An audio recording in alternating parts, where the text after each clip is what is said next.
Howdy, church family, and welcome to my backyard, and welcome to another Moment for Hope with First Presbyterian Church of Arlington, Texas.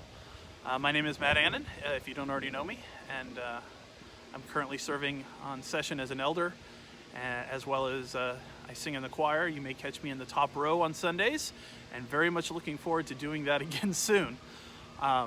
What strange and surreal times we live in. In my short life, can never remember a time when I couldn't walk into a grocery store and just get whatever I wanted, or have many options to choose from of whatever I wanted. I can't remember a time when I couldn't go see family and friends when I felt like my parents live 7 minutes away, my father-in-law lives 10 minutes away, and we haven't seen them in about a month, barring a couple of drive-bys. It's very odd. But it's giving me a new focus and a new realization and a new empathy for folks who are stuck at home for reasons they may not be able to control, health or otherwise. And it's just, it's a humbling experience. It makes me recognize that there are even very small microscopic forces way beyond my control. And we are reliant on God to help us out through these times and through these situations. And being stuck at home the way we have been, or at least the way I have been, it's kind of reminding me a little bit of the exile, the Babylonian exile, when the kingdom of Judah fell to King Nebuchadnezzar, which I had to say because that's a fun name to say. And anyway, they were pulled away. Their temple was destroyed. Jerusalem was destroyed. Walls gone, buildings down. A good chunk of the population deported into exile in Babylon, and they were not there of their own free will, and they didn't want to be there. They wanted to be home.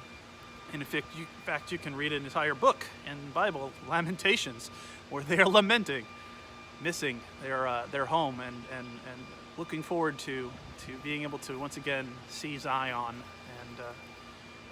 and the temple.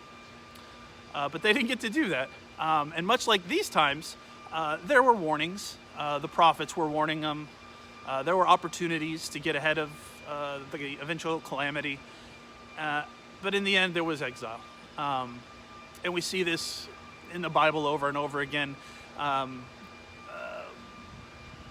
Something happens, but you're warned. But there's always hope. There's always redemption. There's always restoration. But these events are always used for God's own purposes. In the case of the warnings, he gave words to the prophets Isaiah, Jeremiah, Habakkuk.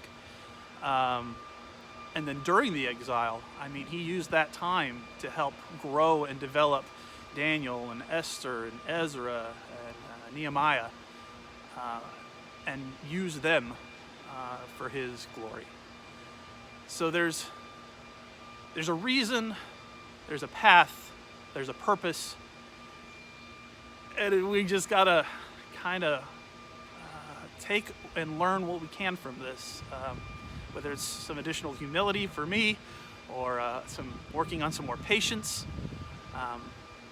But there's wonderful blessings associated with this too. More time with family.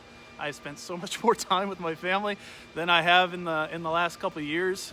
Daily, obviously. I see them, but now daily I'm doing lots of time with them as we are stuck doing time together. And as one of those warnings for the exile, the prophet Isaiah, letting everybody know, hey, this is coming. The kingdom of Israel is going to fall. It did. Judah's in just as much danger, but he gives us words of hope too, and that's what I want to read to you today. This comes from Isaiah 40, it's verses 1 through 5, and it says, Comfort, my people, says your God.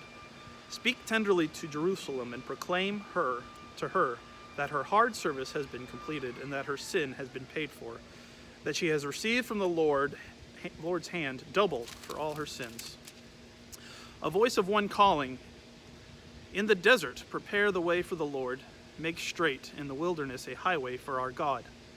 Every valley shall be raised up, and every mountain and hill made low. A rough ground shall be made level, the rugged places a plain, and the glory of God will be revealed, and all mankind together will see it. For the mouth of the Lord has spoken it. And you may recognize those verses also from Advent. They are often read. Those words give me comfort, and I hope they give you comfort too. And